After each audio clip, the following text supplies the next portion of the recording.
ไหมฮะ Good morning, ASEAN. Freshen up your world, your thought, your idea with us every weekday from 7:30 to 8 a.m. I'm Patsurang Desha Putharangsi. And we now proceed. It's Wednesday, the 15th of May. What do we have today, Patsurang? Well, Philippine President Benigno Aquino finally he secured big wins in midterm elections, seen as vital to his ambitious reform agenda. But the success of famous graft-tainted rivals raised alarm. Most crucial was control of the Senate, with Aquino allies on track to win 9 of 12 seats contested in the midterm elections to give the president a comfortable majority that would allow him to pass legislation much more easily. Presidential spokesman Edwin La Sierra told reporters that since they will have a greater support in the Senate, that means they'll be able to push the reform agenda, the laws that are priorities for the country. And one of Aquino's most important upcoming reforms is a planned peace pact with Muslim rebels to end a decades-long insurgency in the south. He will need parliamentary endorsement in the peace deal. Aquino is restricted by the constitution to one term of 6 years. The strengthened position for Aquino following Monday's elections is also expected to help him promote a potential successor to continue with his reforms. Ferdinand Marcos's 83-year-old widow, Imelda Marcos, easily won a second straight term in the nation's lower house, representing a northern province, Ilocos Norte, that was for decades has been a loyal family stronghold. Her son is halfway through a 6-year term in the Senate and is eyeing a presidential run in 2016. Former president and convicted plunderer Joseph Estrada, who was forced from power in 2001 amid a popular uprising, was also elected mayor of Manila, the nation's capital, giving him oversight of more than 1.6 million people.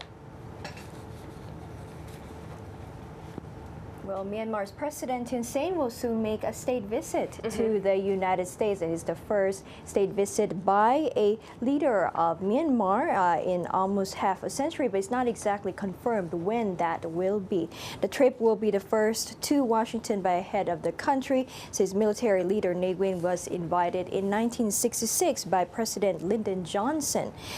Thein Sein in September flew to New York, where he addressed the UN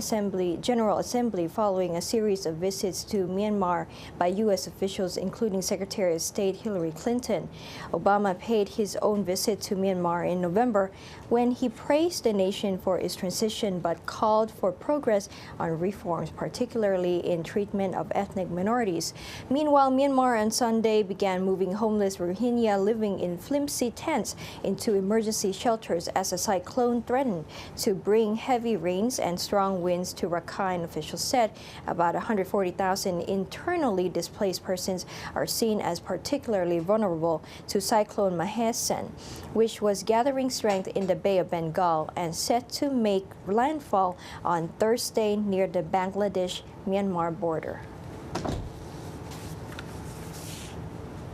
Well, according to Dr. Aung Thura, CEO and founder of Thura Swiss market research company and consultant in Myanmar, particularly now, Kun Vina, foreign investors need to deform their expectation. More in Myanmar Focus Daily.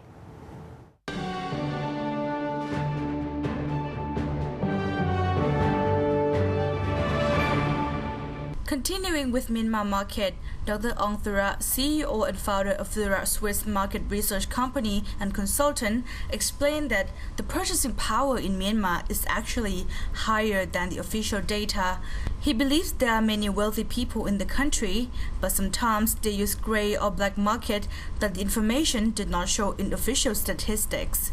However, for rural areas, the purchasing power is still low. Entrepreneurs have to set the targeted customers, whether it is upper segment or broad market. To enter Myanmar market, foreign companies need to have good strategy, which means to come and see what the reality is on the ground. I would say you need to be here. You cannot just because information is not really available in Myanmar. So what you need to do is first come to the market, see yourself what the country is, form your expectations and also do some groundwork. You need to find out, okay, what is the potential of the market? You need to have some figures to find out, okay, how much sales potential the country has for your product, specifically for your product. And then, depending on this, you can formulate your strategy. Entering Myanmar market, there are challenges such as underdeveloped banking system, power cut, poor road and transportation, and lack of human resources. The top executive advised that in order to cope with those challenges, foreign investors should first lower their expectation. I would say first just you form your expectations. If you have the right expectations, you will not be disappointed. And you base your calculations on that expectations. If of course you are calculating your whole business model with the optimal case, and then you are surprised by power cuts, by the high transportation costs, by lacking human resources, then your calculations will be wrong. But you have to do a realistic assessment of the market. Aside from those challenges, foreign investors still have to compete with established local companies. Investors coming in kind of as cowboys, so they're expecting, you know, Myanmar will be a quick win. There are not a lot of laws. You can do everything, and that's not right. We have. The market is still quite tightly regulated. You cannot just start any business you want. You need to obey the laws. And for example, especially people coming from the ex-communist countries like the ex-Soviet Union, and these people think it might be something similar. Myanmar is in a similar stage like when the Soviet Union broke up. That's not exactly true, because Myanmar has already, for example, very established businesses, very successful business people, and also a lot of competitors already. So you cannot just come in and do anything you like. You have to take into account that there are some established competitors in the market. Mm-hmm. The competitors are mostly local brands, or from where? Mainly, of course, local companies. Mm-hmm. So they are quite huge. Typically, there are like let's say maybe 10 to 20 big companies, and these companies are active in many segments. They have typically an airline, a bank, an insurance company, a construction company. Mm-hmm. So if you want to directly compete with them, it will be quite difficult.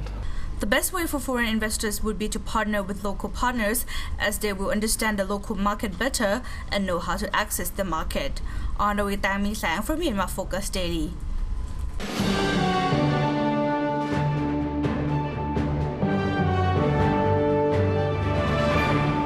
Thailand and Laos will soon forge closer cooperation in trade by upgrading 2 border checkpoints, adopting the single-stop inspection system, and implementing a single visa.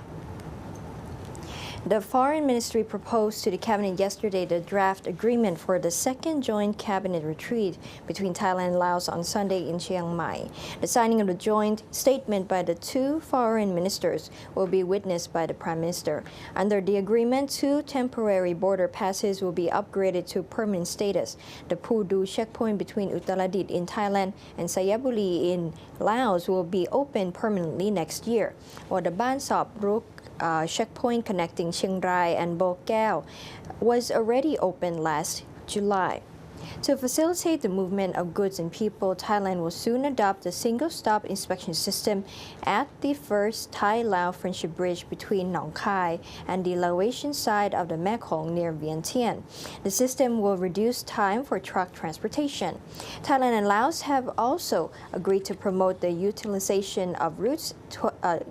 8 and 12. Thailand will encourage more companies to invest along those roads. The 2 nations have agreed to promote tourism in the region by adopting the Ayeyarwady Chao Phraya Mekong Economic Cooperation Strategies single visa in the near future. The 2 countries will tighten cooperation to survey and post boundary makers and ensure peace along the common frontier. They will also cooperate in preventing trafficking in women and children and protecting them from hazards. Thailand aims to solve the illegal migrant workers problem by agreeing to extend the opening of the one-stop service center for Laotian workers to prove their nationality by 120 days. The 2 nations have agreed to work closer together together on drug suppression and to exchange information to reduce crime and crack down on drugs. According to 2013 Hotel Classification Directory from the Laos Ministry of Information, Culture and Tourism, Laos has only 3 hotels of 5-star standard, with all these located in Vientiane, the capital city. While the 5-star accommodations are the Lao Plaza Hotel with 134 rooms, Green Park Boutique Hotel with 34 rooms, and the Donchan Palace, 240 rooms. So according to Director General of the Ministry's Tourism Marketing Department, Mr. Sally Pimpinit, these 3 hotels have met their guidelines for 5-star classification. But then hotels in the provinces cannot attain these standards because they don't have meeting rooms, car parks, and other facilities, which are what they're looking for in the highest grade of accommodation. Mrs. Sally also told Vientiane Times that the department advised other hotels how to improve so they could achieve this important recognition in the future. However, the department could not force facilities to improve or change their grading measures because it had a duty to follow the guidelines and ensure quality services for the tourism and business market. According to statistics from the ministry, the number of accommodation, restaurant, and leisure venues in Laos rose from 1,774 in 2011 to 3,526 in 2012. So the increase in hotels, resorts, restaurants, and entertainment venues is due to the rising number of tourists. So to meet the needs of the increasing number of visitors, more businesses and services have been created, but there are still not enough. So Kunwina, that's why, in the eyes of tourists, mostly coming from Europe and the States, Laos is an unseen tourist destination in Southeast Asia. The country is still abundant with natural resources, with scenic views, full of adventurous ambience. Yes. That is why most tourists prefer to stay adventurous. That's why they don't need 5-star hotels. Okay. Yeah, only types like lodging and tourist services that are being made available still due to them. We'll take a short break, and after the break, Prime Minister Najib Razak wants to see more Chinese representation in his new cabinet.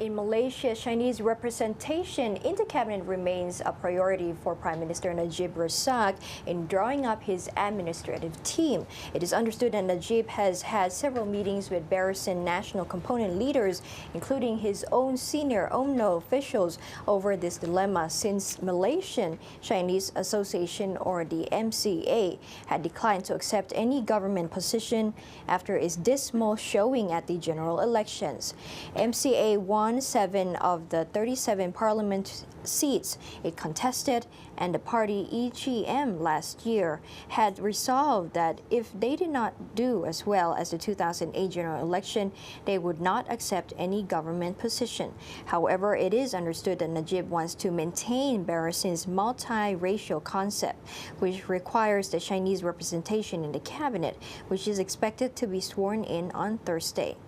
Gerakan, a multiracial but predominantly Chinese component party, is now down to only 1 representative in the Dewan Rakyat for the Simpang Regam parliamentary seat in Johor. There had been speculation that one option for Najib was for him to hold back a couple of cabinet posts for MCA to fill up when the party is ready to take up these positions. Najib could meanwhile act as a caretaker minister for these 2 ministries. Another option is for Najib to appoint prominent Chinese academics or business figures as ministers. The Indonesian government is poised to distribute up to 14 trillion rupiah, or around $1.4 billion in aid to the poor ahead of the central government's planned fuel price hike. Well, the central government is trying to wean Indonesian motorists off the nation's costly fuel subsidies, worth 211.9 trillion back in 2012 rupiah. Well, President Susilo Bambang Yudhoyono has issued instructions requiring the government to simultaneously slash fuel subsidies and increase welfare spending. This round of payouts will reach some 15.5 million households living on less than $2 a day. The ministry plans to distribute the funds through the nation's post offices. Additional spending in the form of school aid and subsidized rice will be handed out as the fuel subsidy cuts take effect. The coordinating minister, Aung Thura, said that the government must spend some of the savings on the nation's poor. The potential budget savings is up to 37 trillion rupiah. It must be returned to the poor people through compensation programs and also infrastructure development. Previous efforts to raise the price of subsidized fuel sparked days of chaotic protests. The plan was scuttled by Golkar Party and Prosperous Justice Party factions in the House as protests peaked in Jakarta. Critics of the plan argue that higher fuel prices will hurt the poor by causing food prices to rise. But the government spends more on energy subsidies than it spends on either education or healthcare. So the government has floated raising the price of premium subsidized fuel from 4,500 rupiah per liter to 6,000 rupiah. So the price hike is expected to take effect next month.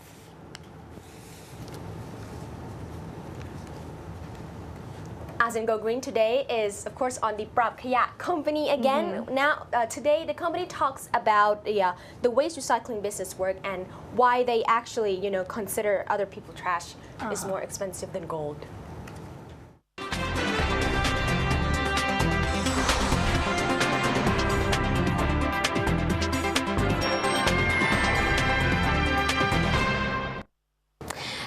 And this is ASEAN Go Green. And on this episode is the continuing episode of the Prab Khaya company that deals with trashes, turning them into something useful and beneficial. As lucrative as waste recycling business goes, Prab Khaya is running on full speed to meet the demand of customers. ข้างหลังนี้ผมก็จะกำลังจะคัดแยกขยะกันแล้วก็ถมที่เพิ่มเพราะเราจะขยายโรงงานเพิ่มตรงนี้ผมก็เลยพยายามเคลียร์ให้มันหมดนะฮะคือจริงๆนี่มันยุบไปเยอะมากคือจะขยายโรงงานเพิ่มเหรอคะใช่ฮะคือเราต้องขยายลายผลิตแล้วตอนนี้เราผลิตไม่ทันนะทำไม่ทันตามที่ลูกค้าต้องการตอนนี้คือพอรีไซเคิลแล้วนี่คือจะส่งให้โรงงานที่ไหนบ้างอะคะเราก็ส่งทั้ง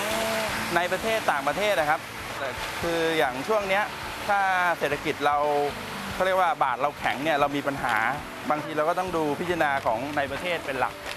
แต่ถ้าช่วงที่ดีๆเนี่ยฝรั่งเศสอะไรเขาก็มาซื้อเรานะเยอรมันก็มีนะฮะส่วนใหญ่แล้วเขามาซื้ออะไรมากที่สุดคะส่วนใหญ่เป็นพวกพลาสติกนะฮะเป็นพวกพลาสติกเป็นพวกโลหะอัดก้อนนะฮะที่นี่คือเขามาค่ะส่วนใหญ่เป็นลูกค้าแบบไหนบ้างคะเป็นซาเล้งเป็นรถยนต์หรือว่าเป็นส่วนตัวคือถ้าเป็นรายนอกทั่วไปเนี่ยผมไม่ได้ซื้อฮะก็คือพวกนั้นสามารถไปขายกับแฟรนไชส์ได้คนทั่วไปฮะคือของผมเนี่ยจะเน้นที่แฟรนไชส์เขาจะมาส่งของเรา Waste integration management cannot survive without individual participation from communities nearby. To raise awareness among communities and to give a new definition of being a modern scavenger are the most important strategies in order to have a community-based waste management system. คือจริงๆตอนนี้เราก็ทำเป็นเขาเรียกมีสมาคมรีไซเคิลขยะและรับซื้อของเก่านะฮะคือผมก็ทางสมาคมเนี่ยก็เลือกทางผมเป็นนายกสมาคมซึ่งตอนนี้กำลังฟอร์มทีมกันอยู่ว่าเราจะเข้าไปที่ให้ความรู้การจัดการบริหารขยะเนี่ยแบบพื้นฐานเนี่ยที่คัดแยกควรจะถูกวิธีเนี่ยทำยังไงอย่างเช่นการคัดแยกพลาสติกในปัจจุบันเราคัดแยกแค่พลาสติกรวมเพียงว่าเราแค่แยกเป็นไซส์1ไซส์2คือมันเป็นประเภทของไฮเดรนเป็นเชื้อพลาสติกเหมือนกันเนี่ยมันก็ได้กำไรเพิ่มขึ้นละโลนึง 5-6 บาทขั้นต่ำอันนี้คือมันทำงานง่ายๆฮะร้านรีไซเคิลเราก็ซื้อง่ายด้วยคือไม่ต้องมาตั้งทำนู่นทำนี่อีกทีหนึ่งไปถึงก็สามารถแปรรูปได้เลยคือตรงนี้คือเขาเรียกองค์กรชุมชนเราเนี่ยคือภาคชุมชนภาคทุกคนที่อยู่ในประเทศไทยเนี่ยความรู้ความเข้าใจตรงนี้มันยังอยู่ในระดับที่คือไม่ได้เข้าใจอย่างแท้จริงไงฮะเขาเรียกว่ามันต้องมีการไปเทรนกันอยู่พักหนึ่ง Mr. Tirawong also commented on the waste recycling market in Thailand's neighboring countries. คือตลาดรีไซเคิลในประเทศเพื่อนบ้านเนี่ยตลาดเขาเล็กกว่าเรา ส่วนใหญ่เลยเนี่ยเราเป็นนิกมาตั้งแต่ผมเด็กๆแล้วนะฮะเป็นเสือเศรษฐกิจอะไรเนี่ยผมฟังมาตั้งแต่เด็กแล้วซึ่งปัจจุบันไม่รู้ไปถึงไหนละแต่คือแปลง่ายๆเลยว่าทั้งต่างประเทศอะไรมาลงทุนเราเยอะทำให้ตลาดรีไซเคิลเราใหญ่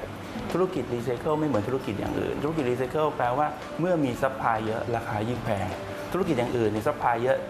ไพรซ์จะตกแต่อันนี้ไม่ใช่ฮะราคาก็ยิ่งแพงขึ้นดังนั้นเนี่ยพอราคาแพงขึ้นเพื่อนบ้านมาขายเราหมดฮะปัจจุบันเนี่ยเราจะเห็นว่ามีของเขมรของลาวเข้ามาขายเราทั้งนั้นนะฮะคือมันเป็นว่า transaction เนี่ยมันต่ำคือเขามาขายเราไม่ต้องไปเสียอะไรเยอะแยะมาขายได้เลยเดินทางก็ไม่มีเท่าไหร่เขาได้ราคาดีเขาไม่ต้องส่งไปยุโรปเองไปอะไรเองคือเขาผ่านทางเรารีไซเคิลเนี่ยปัจจุบันมันโกกรีนอยู่แล้วแต่คือรีไซเคิลมันโกกรีนแต่คนเนี่ยมันยังไม่ได้โกกรีนเท่าไหร่คือคนยังไม่ได้สนใจว่าเราทิ้งขยะไปทุกวันเนี่ยเราจะเหมือนเราทิ้งโอกาสไปทิ้งเงินไปทุกวันเนี่ยเพียงแค่เราเก็บแยกมาไว้เดือนหนึ่งเป็นพันทุกคนนะฮะคือมันไม่ใช่เรื่องของอาเซียนด้วยมันเป็นเรื่องของระดับโลกละ Now you know that you can't dump solid waste for free because these are lucrative. You can sell it for money and also you can go green with it with ASEAN Go Green. I'm Patsurang Desha Puttarangsi.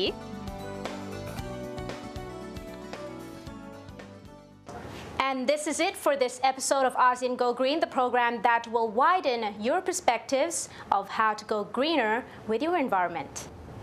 That's it for today's edition of Good Morning ASEAN. We'll see you again, same time, same place, same channel. Catch us again from 7:30 to 8 a.m. on Grungthep Thurkit TV. I'm Weena Jongprasit. And I'm Patsurang Desha Puttarangsi. สวัสดีค่ะ สวัสดีค่ะ